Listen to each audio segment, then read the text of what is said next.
Yes થઈ જાવ કેવો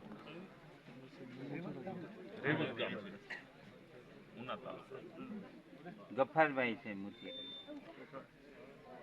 ઓકે ભાઈ બધા યસ સર.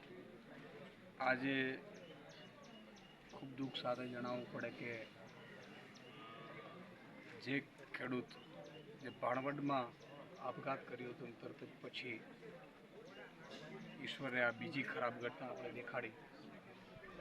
ઉના તાલુકાના રેવત ગામમાં પણ ગફારભાઈએ કમોસમી વરસાદ થવાથી પાથરાઓ તરતા હતા જોઈ પોતાની લોન, પોતાના ઉપર આર્થિક બોજો, પોતાની ગાવડી માટે ઘાસચારોની ચિંતા કરતા પછી છેલ્લે એમણે પોતાનું જીવન ટૂંકાવ્યું છે.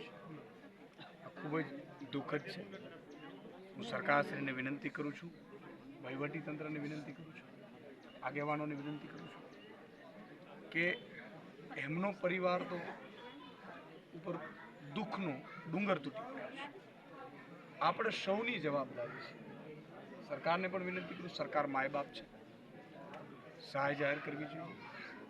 સાથે સાથે હવે સરકારે એવી નીતિ બનાવવાની જરૂર છે કે મારો કોઈ ખેડૂત પગલું ભરવાની જરૂર ન પડે, અને એવી નીતિ બની શકે એમ છે.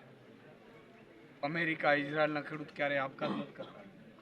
અમેરિકાના, ઇઝરાયલના ખેડૂતોને કોઈ એવો ખેડૂત નથી કે જે ગરીબ હોય, એને બંગલો હોય, ગાડી હોય, વ્યવસ્થા હોય. શું કામ? કે નીતિ એવી બનાવી છે, નિયતિ.